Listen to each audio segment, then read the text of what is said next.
Terceiro, a Pro tá gravando essa videoaula para falar algumas características sobre um gênero textual que a gente está começando a estudar em português, que são as cartas. Eu fiz algumas anotações sobre o que eu acredito que seja importante falar sobre as cartas, mas antes de começar a falar essas anotações que a Pro fez, eu queria ressaltar duas coisas. Quando a gente vai escrever uma carta, a gente precisa lembrar que é para se comunicar com uma pessoa. Mas é diferente de usar, por exemplo, mensagem de texto pelo celular, que a gente manda, por exemplo, pelo aplicativo do WhatsApp.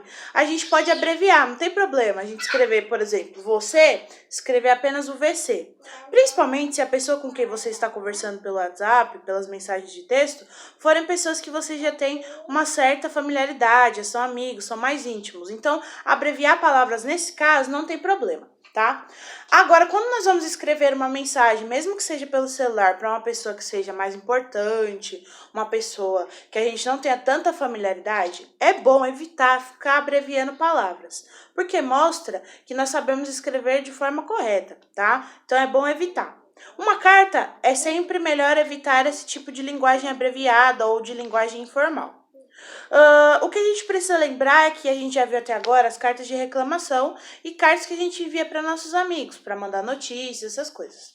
Independente de qual seja o tipo de carta, a gente sempre precisa manter a cordialidade, tá? O que é cordialidade? A gente sempre precisa manter a educação nas nossas cartas. Então, mesmo que a gente vá fazer uma reclamação de um produto ou de algo, a gente precisa sempre manter essa educação. Então, começar com prezado senhor, gostaria de informar que, e aí começar a reclamação. Nada de esse produto é um lixo, ou tal coisa era horrível, não prestava. Não, tem que manter a cordialidade.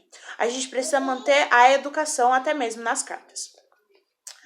Agora eu vou falar um pouquinho sobre o que significa esse gênero textual carta, né? Então a gente sabe que carta é uma forma que as pessoas usavam mais antigamente para se comunicar.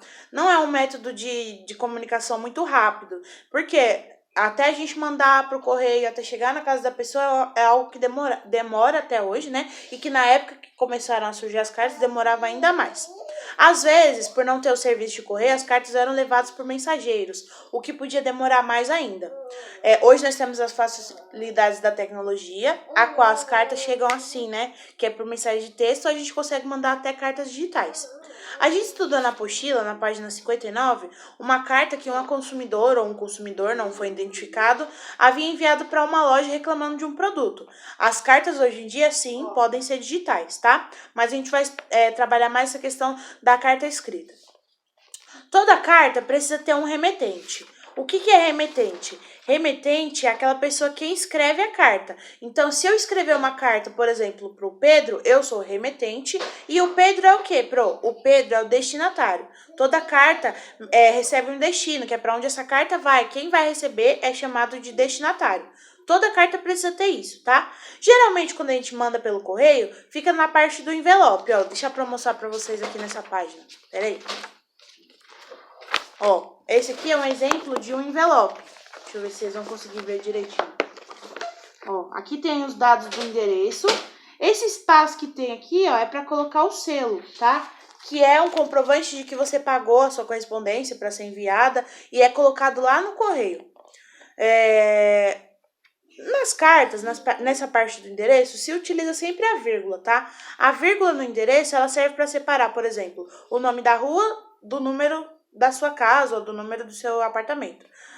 No caso aqui nessa página que é a 64, tem um exemplo de um envelope, tá escrito o nome Felpo Filva, que é aquele autor que a gente estava estudando, aí tá escrito assim, Rua dos Poetas, vírgula, 111. Essa vírgula, esse número 111 é o número da casa, tá?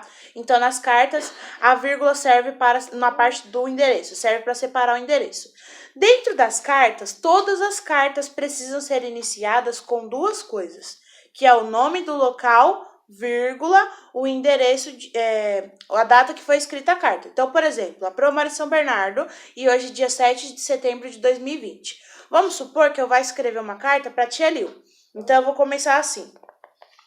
São Bernardo do Campo, vírgula, 7 de setembro de 2020. Querida tia Lil. Certo? Então, eu preciso começar sempre com o nome da cidade, que é a cidade de vocês, vírgula, o endereço, desculpa, a data de hoje, a data do dia que vocês forem escrever. Lembra do cabeçalho? Nosso cabeçalho não era Colégio Guaraci-Nova Era, São Paulo, vírgula, tananã, tananã, tananã. Então é tipo isso, só que sem o Colégio Guaraci-Nova Era. No caso, São Paulo, que é a cidade de vocês, ou Santo André, ou Diadema, ou São Bernardo, a cidade onde vocês estiverem escrevendo a carta, vírgula, e a data do dia, tá? Essas são algumas questões sobre as cartas. Então, vamos lá, recapitulando. Toda carta tem remetente, que é quem escreve, e destinatário, que é quem recebe.